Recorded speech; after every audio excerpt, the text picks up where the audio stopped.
Hello and welcome to the Journal. I'm Steve Kendall. We delve into the realm of the superhero. Our guests are from the BGS Department of Popular Culture, Dr. Matt Donahue, and Tyne Lowe, manuscript archivist at the Browne Popular Culture Library.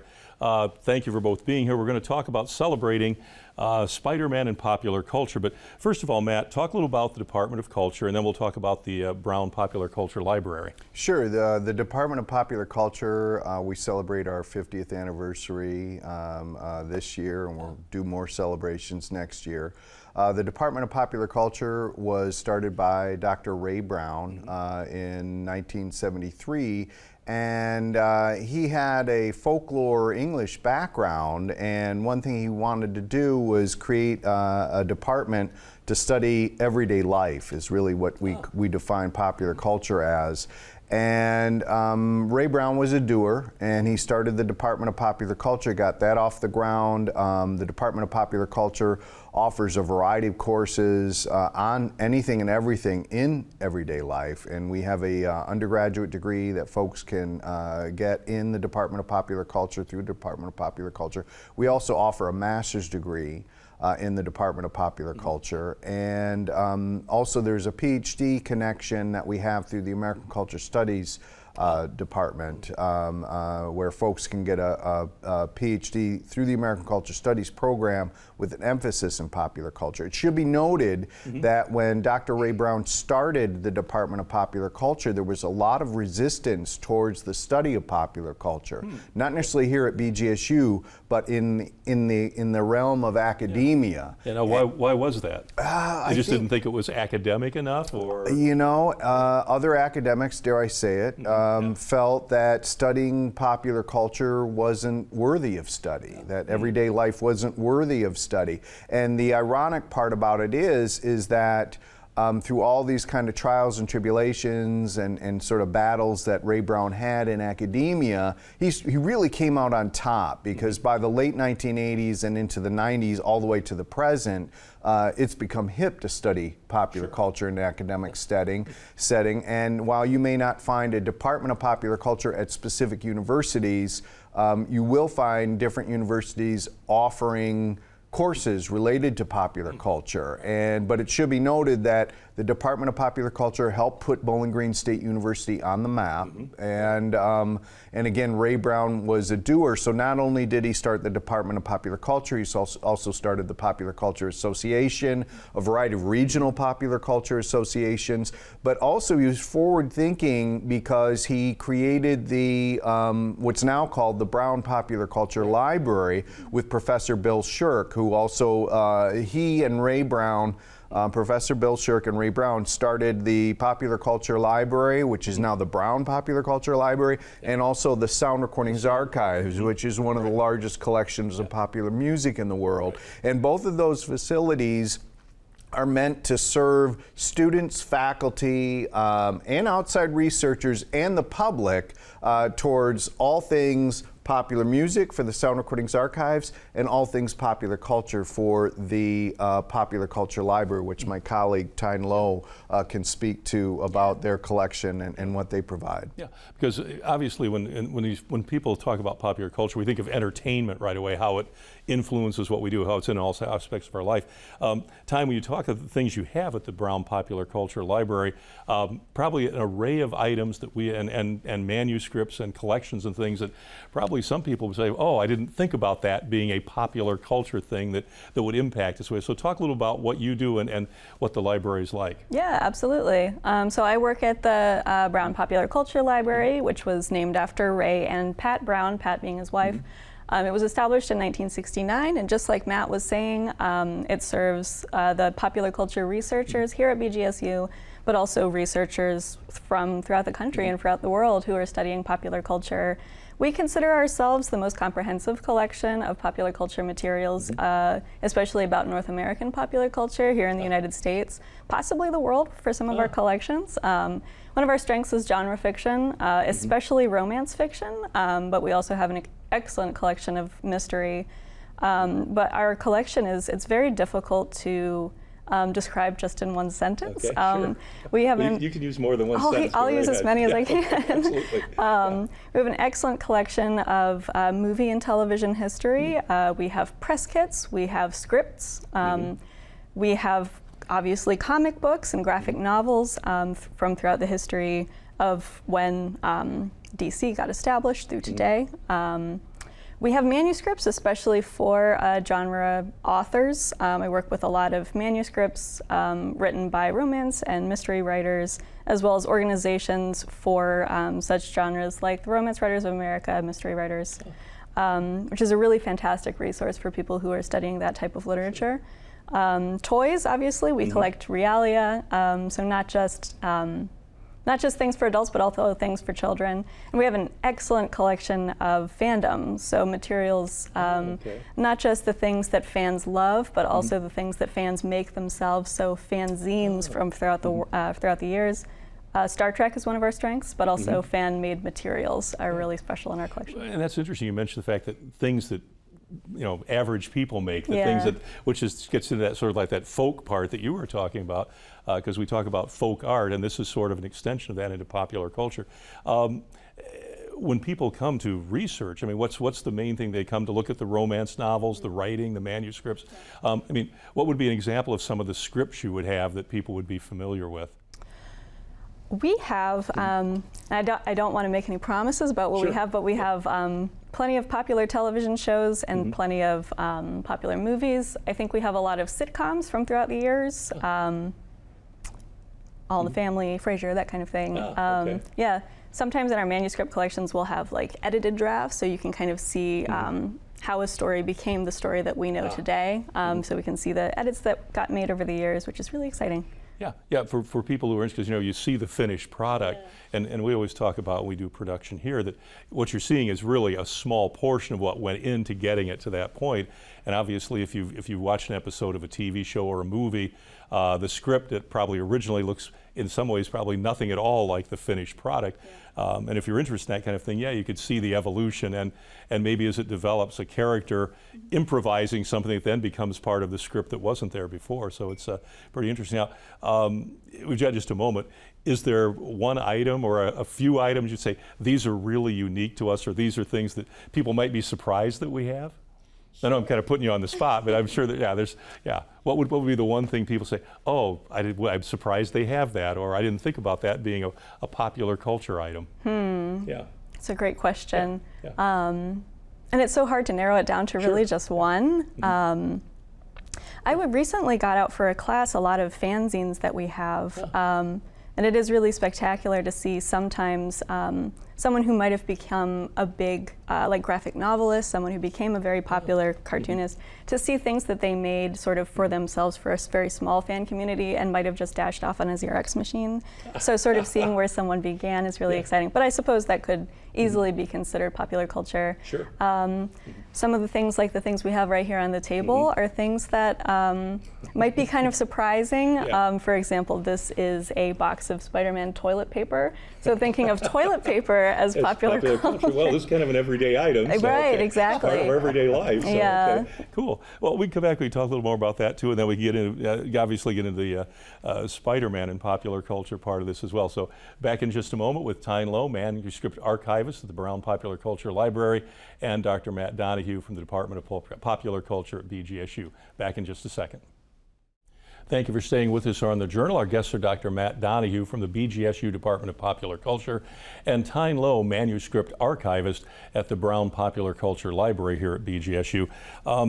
Matt, when we think about popular culture, I know we're looking at items that are obviously media related, entertainment related, but also literary related as well. And I think that's probably one of the things people don't think about is literary items as part of popular culture. We just sort of take them for granted like we do a lot of these items. So talk about that, and again, when Dr. Browne started this, what were some of the first things he started to collect? Or they said, hey, we need to have these in our collection. This is what our department should be like. So what were some of those original ideas and items? Sure. I mean, for folks who are interested in terms of the study of popular culture and the early beginnings of the Department of Popular Culture and Ray Browne's work in the field of popular culture, folks might want to check out two books. One is by Ray Browne. It's called Against Academia, and it highlights the formation of the Department of Popular Culture and the history of not only the Department of Popular Culture but also the Popular Culture Association and some of the other things that he did. So it's important to note, not only did he start the Department of Popular Culture, but he really did so much. He was sort of like the Pied Piper, if you will, for popular culture. And there's another great book called On the Cultural Studies Revolution by Dr. Ray Browne. It's edited by Dr. Ben Urish, who is one of Dr. Browne's students, and he's worked quite closely with Dr. Browne on this particular publication. And it's sort of like a greatest hits of his writings on popular culture. And again, it cannot be underestimated, his influence and his ability to get things done. And this is kind of like something that myself, my colleagues in the Department of Popular Culture, the folks at the Browne Popular Culture Library have tried to adopt this kind of get it done doer spirit, if you will, for all the different kind of collaborations that we've gone through. And in terms of getting kind of the libraries off of the ground, Dr. Ray Browne and Professor Bill Shirk both work collaboratively, and they would go all over, not only the state of Ohio, but also different parts of the country in search of popular culture collections, but also popular music collections. And that's also something that's unique.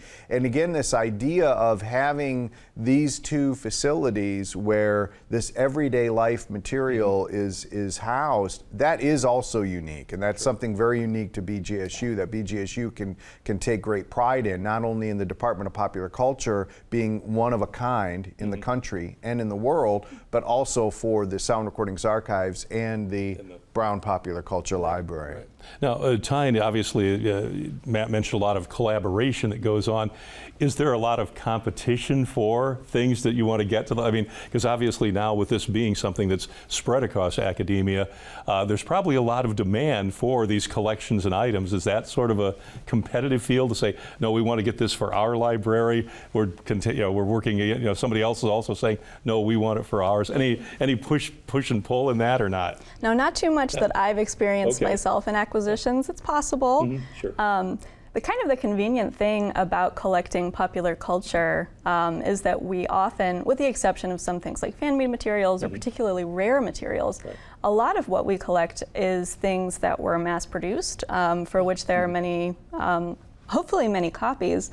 Something we run into sometimes if we want, say for example, a really complete run of National Enquirer, which we have almost every National Enquirer, which you'd be surprised how often those are used for research. This is the kind of material that at one point would have been so readily available in something like grocery store checkout lines, but now finding one that hadn't been thrown away, hadn't been water damaged, something like that, because a lot of what we really collect a lot are materials that many people might not consider worthy of collecting because they are maybe not too monetarily valuable in some cases, not all cases. So sometimes that really is the challenge, to find something that managed to survive because your everyday wear and tear. They got used, exactly. And toys are like that a little, because I know that sometimes the things that were the cheapest were considered like the entry level whatever. Those were played with, they were used, they were worn out. So finding something that hasn't been, as you described, rolled up, curled up, folded up, thrown, buried, stored in the basement where it got wet, when it comes to especially paper items, the same sort of thing. How do the collections, how do you find out about them, and do people come to you and say, look, we've got this collection, are you interested? There's probably some research that has to go into finding collections, things like that. A little bit. It is a little bit more the latter, where most of the time we are primarily donation-based. So most of the time people will be coming to us. Maybe they're looking through their estate, they're looking to downsize, or they've heard about us. Maybe alumni will come to us who already know about our reputation and want us to have some materials that if our strengths line up with what they are offering, we're able to consider it. We will occasionally seek out materials, but primarily we do deal with lots and lots of donors. Yeah. And there are certain specific areas that you would, you're interested in, because obviously you can't cover everything that would be part of popular culture. That would take a building much larger, probably the entire campus to do that. But are there certain things that you would appreciate if people would call you and say, hey, by the way, we've got this. So yeah, what would that be? Would that be like comic books and things like that, and romance novel documents, things of that nature? Absolutely, yeah. So comic books, romance books, those are two of our major strengths for which we're always looking for more. Romance papers, like you're saying. One of our big strengths that we're always looking to grow in is pulp magazines. So from kind of the earlier half of the 20th century, we have a very strong collection, but we're always looking for more. Those are some of our biggest areas. Realia, meaning basically toys or 3D objects, are things that we always have a radar out for, but they can be so difficult to store just because they do take up a little bit more space. The size and the shape and and that's just the reality that I think all special collections have to deal with. Sure. And it's interesting you mentioned pulp magazines, because obviously, and the National Enquirer, which is kind of interesting, because we look at those like, well, not everything in there was true, but then in some cases a lot of it turned out to be, but it is a reflection of what people were seeing in their day-to-day, week-to-week life about things that someone thought that they thought were important to them. So it does reflect that. That's kind of interesting. Now, when you look at these collections, do you ever have to, are you constantly like maybe sifting through and go, oh, look, we've got a better copy now of this particular book or this particular script? What happens to the things that maybe, do they go just out of the research area, or do you pass them along to somebody else? How do you recycle them, I guess, if that's the right word? If it's an item of particular interest, and if there's, certain differences between, you were saying, sometimes we'll receive an item that's in better condition. Occasionally we'll keep both. Sometimes it helps to have a preservation copy and a used copy. Other times, if just for space consideration and making sure our collection is as tight as it can be, we have certain areas. I think Better World Books is something we'll occasionally use to donate to find sort of an ethical home for things that we can't keep in one place. Yeah. Okay, good. When we come back, we'll talk Spider-Man, because we haven't gotten to that, and there's obviously a lot of ground to cover there. Back in just a moment with Dr. Matt Donahue, Department of Popular Culture, BGSU, and Tyne Lowe, manuscript archivist, the Browne Popular Culture Library at BGSU. Back in just a moment. Thanks for staying with us here on The Journal. We're talking with Dr. Matt Donahue and Tyne Lowe, both from BGSU, both in the popular culture realm. Big event coming up, Spider-Man and popular culture. Matt, talk about that event. It's a 2-day event, and it's just full of really interesting presentations and discussions and ideas and things that probably a lot of people wouldn't think about when they think about Spider-Man, or in the depth that we're talking about here. So talk a little about the conference that's coming up. Well, we're really thrilled to have the Spider-Man and Popular Culture Conference, which is taking place on the campus at Bowling Green State University in Jerome Library in the Pallister Conference Room on Friday, September 29th and Saturday, September 30th. It should be noted that the conference is free for presenters, but also for the public. So if the public want to come to see some of the panels, they are welcome. And that is something that's unique in the conference realm, but also something that's also unique is just the amazing amount of different speakers that we've got coming to talk about Spider-Man and the impact of Spider-Man in popular culture, and everything from Spider-Man in law, Spider-Man in a global realm. We have presenters coming from India talking about the impact of Spider-Man in India. We have one of the major collectors of Spider-Man material in the world. And so we're really trying to provide an opportunity, or an avenue, if you will. Really, in many ways, I always say this, the conference is really for the presenters in many ways, because they are so knowledgeable and so interested in Spider-Man. We wanted to provide a platform for folks to come in and discuss Spider-Man and its connection in popular culture and impact in the world. And that is something that's unique. We've been trying to do these conferences every other year or every year. More recently, we did the heavy metal and popular music conference. Conference, we did the Electric Guitar and Popular Culture Conference, we did the Batman and Popular Culture Conference, and this is really an extension of that, of those conferences, providing a platform that's free, which is important because a lot of these conferences are pay to play, and we really wanted to try and get away from that. Sure. We did receive some wonderful grant funding from a variety of sources to be able to make that happen, so that's also unusual, but also just amazing to have so many different folks involved and coming. For instance, our keynote speakers are just amazing. We have BGSU alum Mark Sumerak, who is a writer for Marvel. He's done quite a bit of writing for Spider-Man. We have Rick Leonardi, an artist for Marvel, who's done quite a bit of artwork for Spider-Man. We also have one of the collectors who presumably has one of the largest Spider-Man collections in the world. His name's the Spidey and Me guy, right? 50 years of collecting. Bruce Wechtenheiser, and he is bringing some of part of his collection. And then also we like to do at these conferences is provide kind of a local / regional connection. So we have Jim Collins coming, who runs JC's Comics and More Pop Culture Superstore. He's also going to be coming talking about selling Spider-Man. And the thing that's kind of unique about this particular character, and one reason that we chose Spider-Man is it's so easily identifiable for everyone. Sure. There's an aspect or a part of Spider-Man or a Spider-Man character that anybody can identify with. Anybody can understand these kind of trials and tribulations that Peter Parker had. Just the average regular guy sort of. Exactly, exactly. And that's something that really transcends so many different areas of race and gender and class. And it's just, it's one of those things that breaks down those barriers and believe it or not, kind of can bring people together. And I know speaking for myself, I did not grow up from a family of privilege.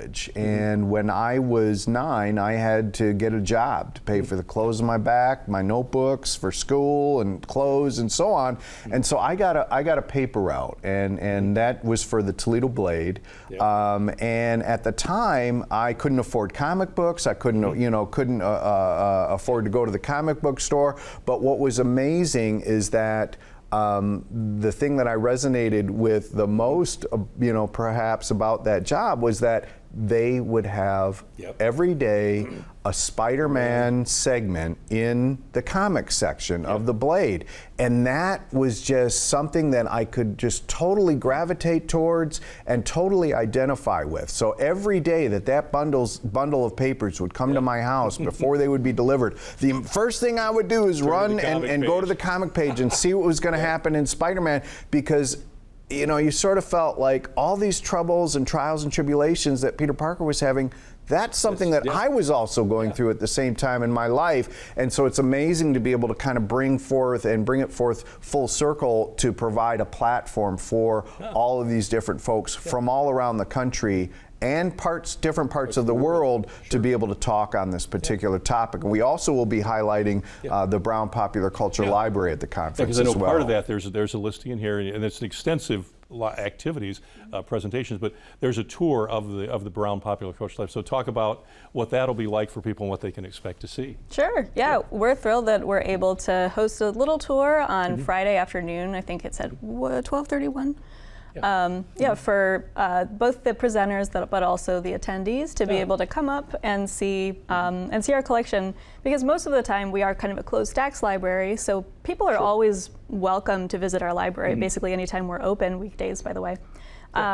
And so this offers a look that you can't necessarily get every day, where we go back into the stacks and take a look at sort of where the sausage is made, so to speak. Behind the scenes. A little behind the scenes, exactly, to see not just our collections that have strengths where Spider-Man is represented well, but also just to see the collection as a whole, to see some of the things like our periodicals like National Enquirer and romance books and things like that, to sort of see Spider-Man in context. I've heard when we did the Batman conference in the past, that people really enjoyed being able to see from a fan perspective, but also from an academic perspective, able to see the materials. Yeah, and especially because they're seeing something that isn't just out, regular library, the books are out there, nothing wrong with that, that's all good. But to kind of see behind the scenes and what goes on so you can then present these sort of things like this, the conference. So we're running out of time right here. So people just need to, they can go online if they just have to Google Spider-Man popular culture. In popular culture, it'll show up and they get all the information. And if you look at the website there, it lists all of the activities, all of the presenters all the time. So it'll be a good thing. And the one thing I noticed is that you've got 2-year-olds, 3-year-olds that know Spider-Man, and you've got people older than that know Spider-Man. So that says something about, as you described, Matt, what he's like and how it resonates through every person's life. In some way it touches them. So good. Appreciate you guys coming on. Thank you. And anytime you guys have something going on, please let us know. Thank you, and thank you for having us. Sure. We're really thrilled about this. Yeah. And again, if folks are looking for more information, just type in Spider-Man and Popular Culture Conference, BGSU. You'll come to the website. The schedule is listed there, and we're really thrilled to be able to provide this opportunity. Yeah, well, I'm glad we had the chance to talk about it, so thank you again. Thank you for having us. Much. You can check us out at WBGU.org. You can watch us every Thursday night at 8 o'clock on WBGU-PBS. We will see you again next time. Good night and good luck.